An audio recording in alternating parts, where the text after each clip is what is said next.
So this is West Papua here, the western half of the island of New Guinea. It's been forcibly occupied by the Indonesian state since 1963, when the UN basically handed over administrative control. And that occupation has been supported since then by the Australian government and by Australian corporations. The border here is essentially an arbitrary line.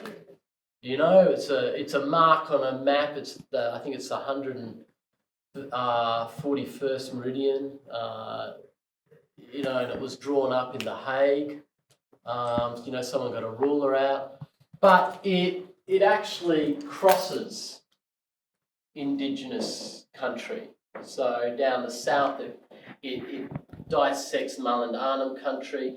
Further north, it dissects Muyu country, Ok country, right up to Wutung on the border. And, some of my friends have their house on one side of their border and their food garden on the other side of the border. It's a completely artificial line. And when the Fly River floods and throws its bank one way or the other, the border physically changes because the fly is the border. So the context, one part of the context is that we're working with a cosmological reality that the state does not have the final say when it comes to place and territory, and that there are geographies and stories are at work that define place and territory in very, very different ways. And a lot of my friends talk about the whole island being one land, one people, one soul, from Sorong in the west to Samurai right in the east. So this is my friend Saya Mandabayan. She's in jail behind bars holding her son. And she was a core part of our work, which I was going to talk about soon, has been education and training around building a movement, around strategizing. And she was one of our participants in a couple of different workshops. The last workshop was 2013. She went back. She joined an Indonesian political party in order to recruit Indonesians into that struggle. And a couple of weeks ago in Sorong, she worked with members of that political party to ceremoniously lower the Indonesian flag, fold it up very neatly, and hand it back to representatives of the Indonesian state. And she did that in front of, thousands of people. For that, and for printing 1,500 Morning Star flags, the banned West Papua flag, she was sentenced, or she's been charged with treason, and she currently faces the death penalty. So people are engaging in this struggle with incredible risk. Now, Sayang and her colleagues, people I've known and worked with for nearly 30 years, were the ones who invited me into this struggle. So this work is fundamentally based on invitation.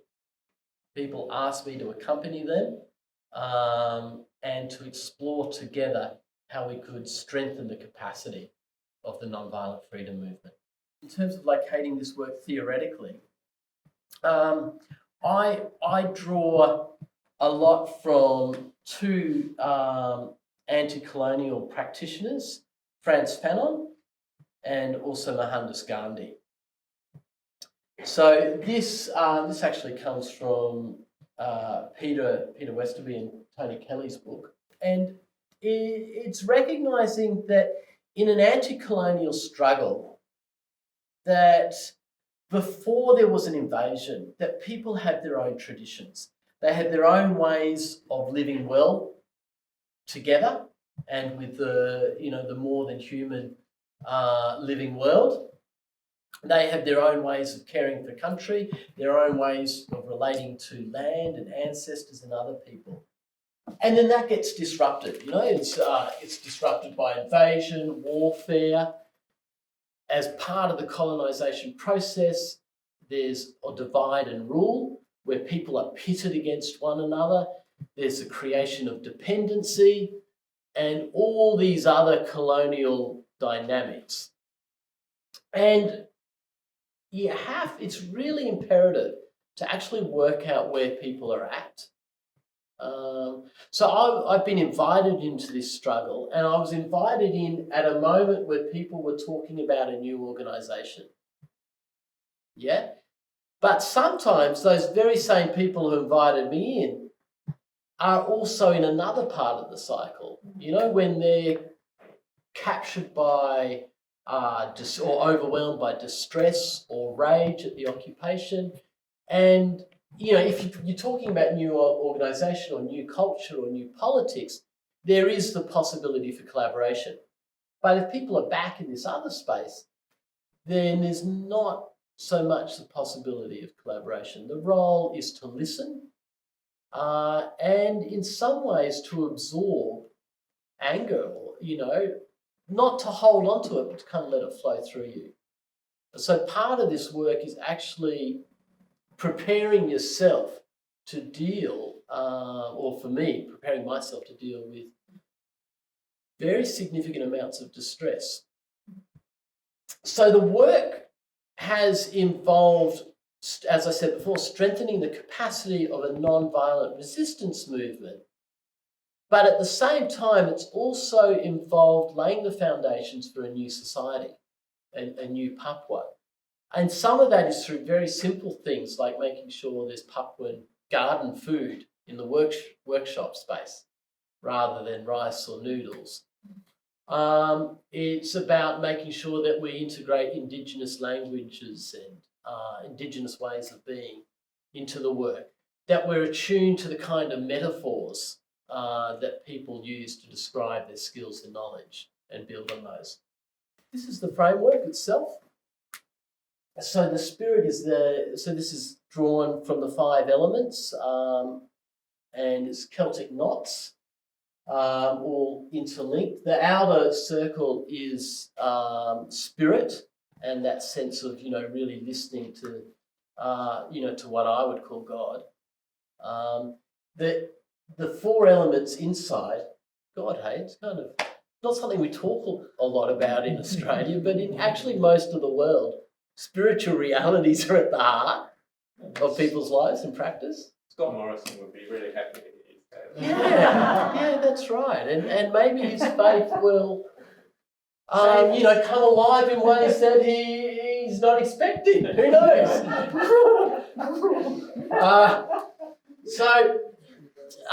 The top circle is fire. So that's the world of action. And so they're moving clockwise round. In the east, that's about vision. So this is the work of analysis, but it's also the work of seeing far, of imagining possible futures, and of also seeing the cracks in empire that you can channel weather into to widen and create space for transformation. Heading down to the south is relationships, and so that's kind of being invited, it's being accountable, but it's also a lot about how do you structure social movement that maintains relationships. It's the work of creating decentralized network structures, of building unity, of understanding, I guess the difference and also similarities across fractures, whether that's in gender, age, ethnicity, or other fractures. And in the West, what's that? I can't even remember. Earth. It's about being grounded. I'm going to spend more time talking about fire, but just touching on earth very briefly. For me, doing this work, it's been absolutely fundamental to know who I am. For probably the first 20 years of this work, it's kind of embarrassing to say, I didn't really know exactly why I was doing it. But I've come to realise, as I've discovered my own story, that my own people were dispossessed from the land. They were kicked off the land. On my father's side in 1850, half the village where my ancestor Callan MacLeod lived died in the clearances and in the potato famine that was also touching the Hebrides as well as Ireland at that time. So it's really vital to have a bigger, I think it's really vital to have a bigger story that connects us with the wider dynamics of empire, colonisation and decolonisation, because otherwise we act unconsciously. And I'm very, very grateful to Papuan friends who gently insisted that I, go back and do this work. And I write a little bit about it. Okay, so I want to just talk about fire, and I want to talk about three aspects of the work we do. And when I say we, it's particularly Rosa and I, but it's also a range of other close colleagues and comrades from various different political organisations and social organisations based in West Papua. So this is with a group called WPNA, WPNA, the West Papua National Authority. It's one of the groups that makes up one of three alliances that form the United Liberation Movement for West Papua, which is the coalition, the political coalition that is working on the whole self-determination or political self-determination project. So they wanted to explore strategy, and this is one of the processes we use called Jalan Menuju Success, which means the path to success, and sometimes we call it Jalan Menuju Merdeka, the path to freedom. And basically, this was a 10-day workshop. It followed a whole lot of relationship building work, a whole lot of analysis work, a whole lot of stuff on fear and the kind of blockages to action. Towards the end of it, we got to kind of strategy planning. And this, my colleague James Whelan and I talk about this as a critical part in the Australian context. But it's essentially looking at what are the changes that need to happen in order for you to realise your goals. So we support people to work through that. They explore other scenarios and really unpack it and look at tightening it up. So this is them basically doing some strategy. This is my friend Martin, who's outlining the strategy, and other colleagues who are looking around and critiquing it, and then people will go away, and they will become the kind of plans that they'll use to work on local campaigns. So enhancing the strategic capacity of the movement through workshops, through mentoring leaders like Martin and others is a key part of the practice.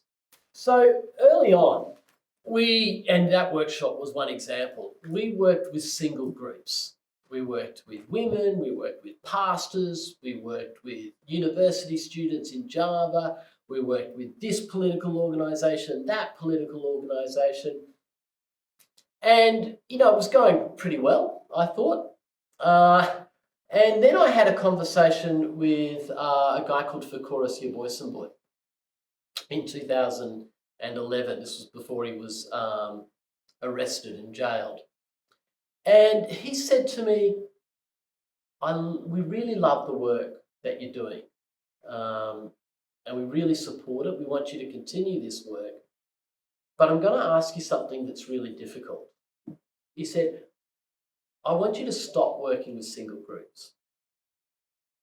And I want you to work with people from different parts of the struggle. I want you to bring Highlanders and Islanders together. I want you to bring men and women together, young people and older people together. I want you to bring the radical militants together with, the elders from a different place. And he said, the reason I want you to do this is that our biggest challenge in the movement is disunity. That the fact that, we can't move as one. Our power is diminished because of this dynamic of divide and rule. He said, this work's going to be really, really difficult for you. And he was absolutely right. But I want you to do it nonetheless. And he said, and I kind of looked at him, I said, well, look, I'm having doubts about this as an outsider, even though I'm working with Papuan colleagues and I never do this work just alone. There's always a multicultural team in place. So I said to him, well, I don't know if I'm the right person to do this. And he said, no, we want you to do this because you now have relationships. And by that stage, I'd been involved for more than 20 years. He said, you now have relationships with all parts of the struggle. You're trusted by some of these key leaders, and you can actually bring them together, or you can create a space where we can work together. So we started doing that, and then we were very much led by young people. These are mid-level leaders who are both in touch with the grassroots and also in touch with their leadership. And these young people started to bond together across political affiliations, across gender, across ethnic, locations. And they started to build, over a couple of years, they started to build relationships of trust. And then they put pressure on their elders to come together. Now, to cut a long story short, that resulted finally in a meeting supported by the Vanuatu government and the Malvatu Mari National Council of Chiefs. I know that spot. Yeah, this is, Lynette will know this too. This is the Chiefs Nakamal in Port Vila, Vanuatu. So the National Council of Chiefs, Vanuatu government, and also the National Council of Churches in Vanuatu hosted this meeting. The Pacific Conference of Churches were asked to facilitate it, and they invited my colleague Rosa and I to work very close with them. So in the middle, you can see Reverend Francois Pihaate, who's from Maui Nui, French Polynesia, which also has a self-determination struggle. So here he was the lead facilitator, and these are different representatives from different parts of the political struggle. They came together and eventually formed the United Liberation Movement for West Papua, which brings together the main political organisations. It's actually a coalition of coalitions. Now, that work of building unity is still ongoing.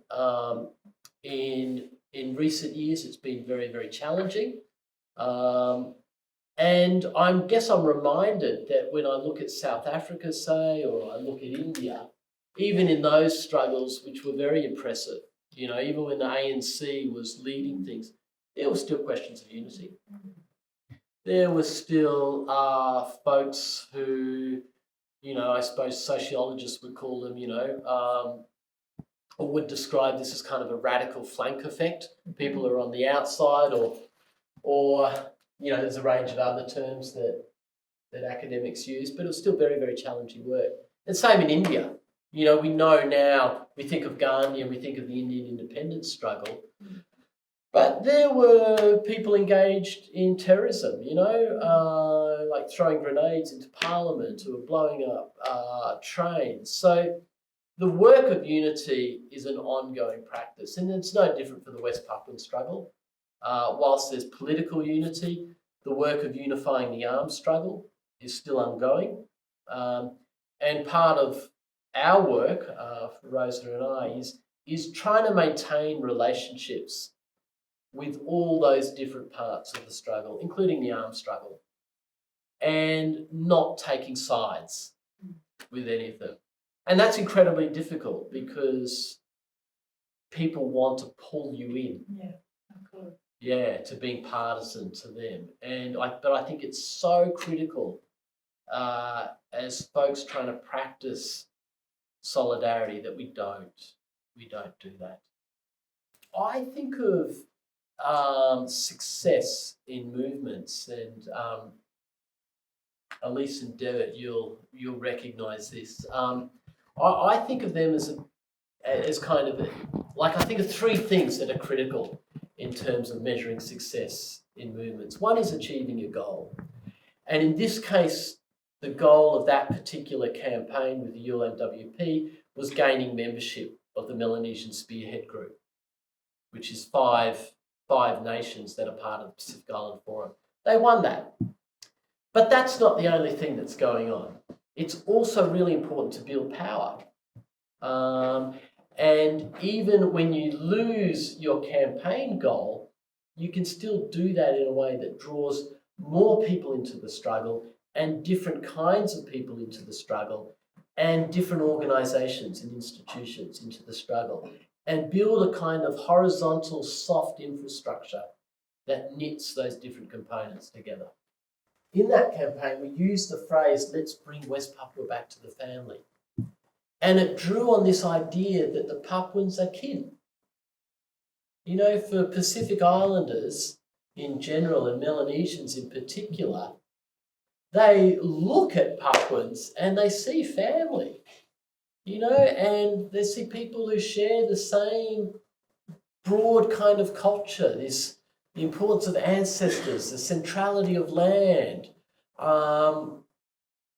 the dialogues, you know, sitting down and talking things through, all these kind of things reinforce this notion that they're family.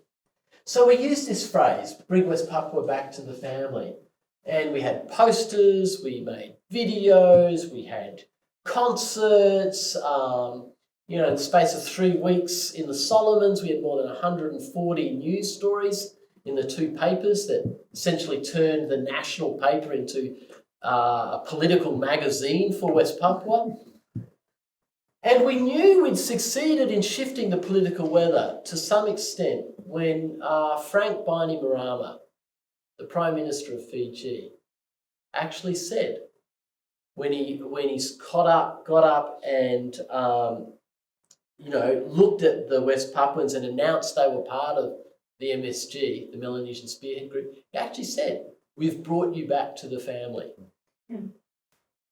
So this work of fire, of collective action, is very much about those three things, you know, strategy to achieve goals, relationship and structuring work to build power, and media and story work to shift the narratives around the struggle.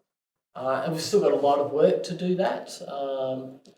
You know, I was with my colleague from the organisation that I'm part of in Vanuatu last week, and, you know, she said, she's just the new chair for the organisation that I'm part of, she said, "I didn't realise that West Papua was a non-violent struggle."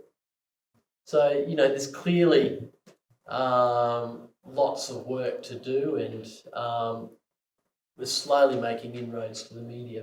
Bring up the Lombok Treaty! Free West Papua. Yeah! Papua! Merdeka! Papua! Merdeka! Papua! Merdeka! Means free Papua.